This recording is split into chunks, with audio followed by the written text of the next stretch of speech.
की तेजी देखने को मिली है।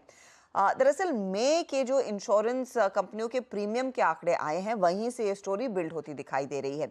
तो ग्रोथ के नंबर्स एग्जैक्टली कैसे दिख रहे हैं, क्या फ्यूल कर रहा है आईसीआईसीआई लॉम्बार्ड की स्टोरी को, और इसके बाकी पीयर सेट का परफॉर्मेंस कैसा है? हमारे साथ यश है जो इस सेक्टर को क्लोजली ट्रैक करते हैं।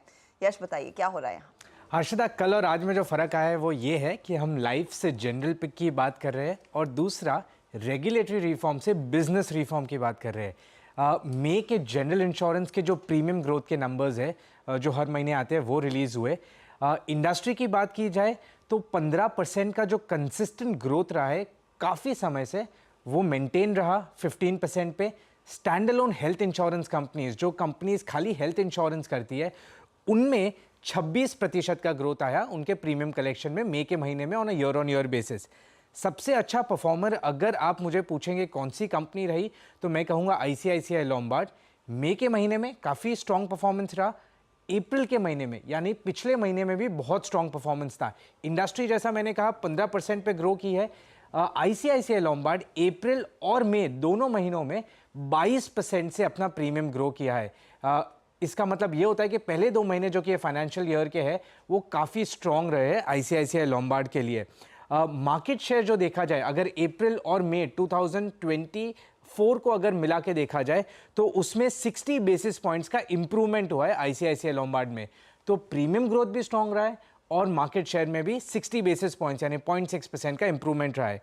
अगली कंपनी की बात करें जो कि फिलहाल में लिस्ट हुई थी, गो डिजिट जनरल इंश्योरेंस, मई के प्रीमियम में 36% का ग्रोथ रहा है।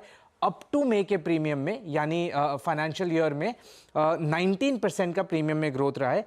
11% का मार्केट शेयर इंप्रूव हुआ है कंपनी के लिए। न्यू इंडिया एश्योरेंस एक प्रॉब्लमैटिक जोन में है क्योंकि कंपनी का कई समय से प्रीमियम ग्रोथ बहुत स्लो पेस पे चल रहा है। मई के महीने में कॉन्ट्रैक्ट हुआ बाय अबाउट 1% और अप टू मई में वही प्रीमियम सिर्फ 2% से बढ़ा है। बट सबसे बड़ा कंसर्न जो न्यू इंडिया एश्योरेंस के लिए है वो ये है कि अप टू मई का मार्केट शेयर देखा जाए तो उसमें 192 बेसिस पॉइंट्स यानी तकरीबन 2% का मार्केट शेयर कॉन्ट्रैक्ट हुआ है। फाइनली स्टार हेल्थ इंश्योरेंस का मई का प्रीमियम 16% से बढ़ा, अप टू मई का प्रीमियम 19% से बढ़ा। अगर स्टार हेल्थ का मार्केट शेयर देखा जाए सारे जनरल इंश्योरेंस कंपनीज के बीच में तो उसमें 14 बेसिस पॉइंट्स की बढ़ोतरी देखी गई और सारे stand alone health insurance companies में से स्टार हेल्थ का मार्केट शेयर देखा जाए तो वहाँ पे कंसर्न है कंपनी के लिए क्योंकि मार्केट शेयर 250 बेसिस पॉइंट से कम होता हुआ हमें दिखाई दिया।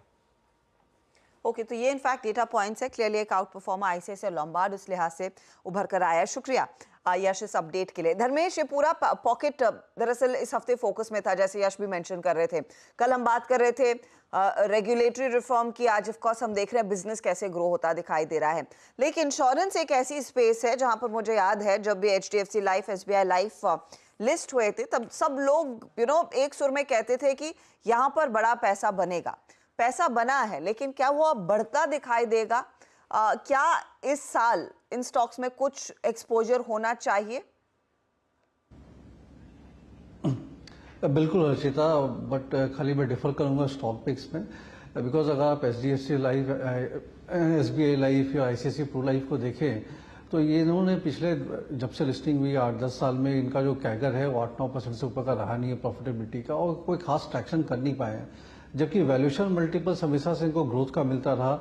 एक पी रेशियो के हिसाब से बात करें तो 76, 80, 120 के आसपास का इनको पी मल्टीपल्स मिलता है। और रिटर्न ऑन इक्विटी अगर आप देखो तो 10-11% से ज्यादा इन तीनों में से किसी का भी नहीं गया। बट इसके सामने ही life insurance corporation of India जो है वो अराउंड 60% प्लस का रिटर्न ऑन इक्विटी और रिटर्न ऑन कैपिटल एम्प्लॉयड देती है, और इनका जो पैट ग्रोथ कैगर है वो भी सिमिलर 10-11% का रहा है। 15 की पी मल्टीपल पर मिल रहा है, तो ऑलमोस्ट 1/4 ऑफ द वैल्यूएशन पे ये कंपनी आपको अवेलेबल है विद स्ट्रॉन्ग कैश फ्लो, और मार्केट शेयर अभी भी इनका 58% है। न्यू बिजनेस प्रीमियम की बात करें तो लास्ट क्वार्टर में इन्होंने 14% का वहां भी ग्रोथ किया था। सो मुझे लगता है कि थोड़ा सा ऐसे माहौल में जब काफी हीटेड बाजार चल रही है तो थोड़ा मार्जिन ऑफ सेफ्टी दिखना चाहिए। तो लाइफ इंश्योरेंस कॉर्पोरेशन पर हम लोगों ने अपने बजट के थीम प्ले में भी इसको इंक्लूड किया था, उसको रोड में रखा था, तो वहां पर आप सिस्टमेटिक इन्वेस्टमेंट की तरह इन्वेस्टमेंट कर सकते हैं। और जनरल इंश्योरेंस से लेना है तो जीआईसी आरई में मुझे थोड़ा कंफर्ट लगता है, हालांकि री इंश्योरेंस प्ले है, बट फंडामेंटली काफ़ी साउंड है और वहाँ पर भी आपको एक वैल्यूएशन कंफर्ट दिखता है। तो ये दो कंपनी को इंश्योरेंस सेक्टर से हम लोग अपने क्लाइंटों को बाई करने की सलाह दिया है और वहाँ पर रिकमेंड करें कि इसको पोर्टफोलियो में एग्रीगेट करते रहे, एक्यूमुलेट करते रहे।